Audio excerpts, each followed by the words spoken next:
David's strength was in his God. 3 days later, David and his men arrived back in Ziklag.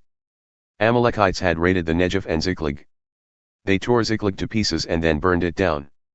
They captured all the women, young and old. They didn't kill anyone, but drove them like a herd of cattle. By the time David and his men entered the village, it had been burned to the ground, and their wives, sons, and daughters all taken prisoner. David and his men burst out in loud wails, wept until they were exhausted with weeping. David's 2 wives, Ahinoam of Jezreel and Abigail widow of Nabal of Carmel, had been taken prisoner along with the rest. And suddenly David was in even worse trouble. There was talk among the men, bitter over the loss of their families, of stoning him. David strengthened himself with trust in his God. He ordered Abiathar the priest, son of Ahimelech, bring me the Ephod so I can consult God. Abiathar brought it to David. Then David prayed to God, shall I go after these raiders? Can I catch them? The answer came, go after them. Yes, you'll catch them. Yes, you'll make the rescue.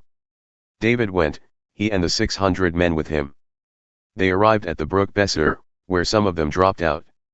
David and 400 men kept up the pursuit, but 200 of them were too fatigued to cross the Brook Besor, and stayed there. Some who went on came across an Egyptian in a field and took him to David.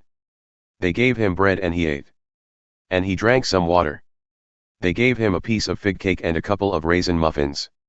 Life began to revive in him. He hadn't eaten or drunk a thing for 3 days and nights. David said to him, who do you belong to? Where are you from? I'm an Egyptian slave of an Amalekite, he said. My master walked off and left me when I got sick, that was 3 days ago. We had raided the Negev of the Kerethites, of Judah and of Caleb. Ziklag we burned. David asked him, can you take us to the raiders? Promise me by God, he said, that you won't kill me or turn me over to my old master, and I'll take you straight to the raiders. He led David to them. They were scattered all over the place, eating and drinking, gorging themselves on all the loot they had plundered from Philistia and Judah. David pounced. He fought them from before sunrise until evening of the next day. None got away except for 400 of the younger men who escaped by riding off on camels. David rescued everything the Amalekites had taken. And he rescued his 2 wives. Nothing and no one was missing, young or old, son or daughter, plunder or whatever. David recovered the whole lot. He herded the sheep and cattle before them, and they all shouted, David's plunder. Then David came to the 200 who had been too tired to continue with him and had dropped out at the Brook Besor. They came out to welcome David and his band. As he came near he called out, success.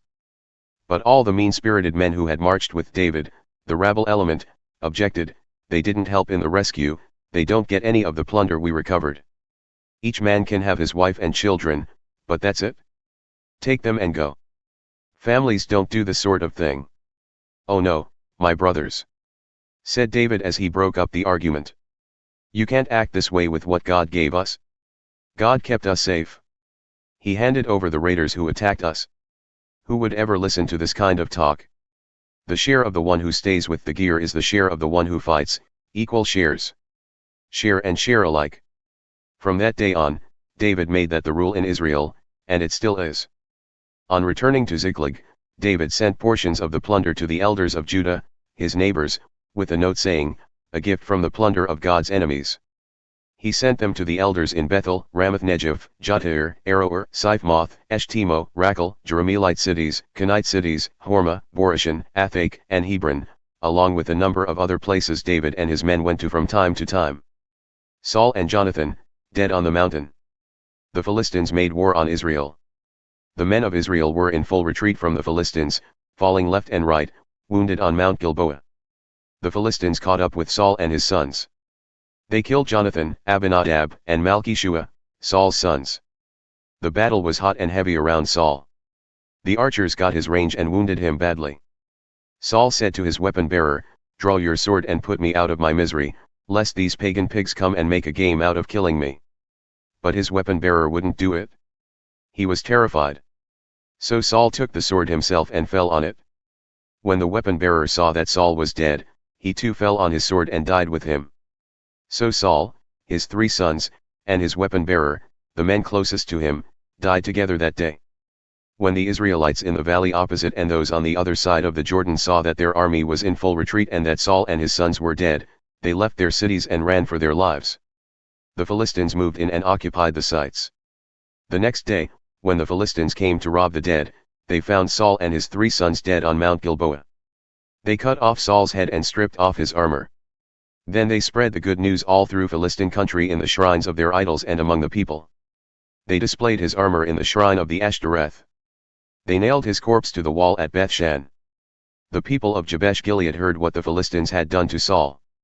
Their valiant men sprang into action. They traveled all night, took the corpses of Saul and his 3 sons from the wall at Bethshan, and carried them back to Jabesh and burned off the flesh. They then buried the bones under the tamarisk tree in Jabesh and fasted in mourning for 7 days.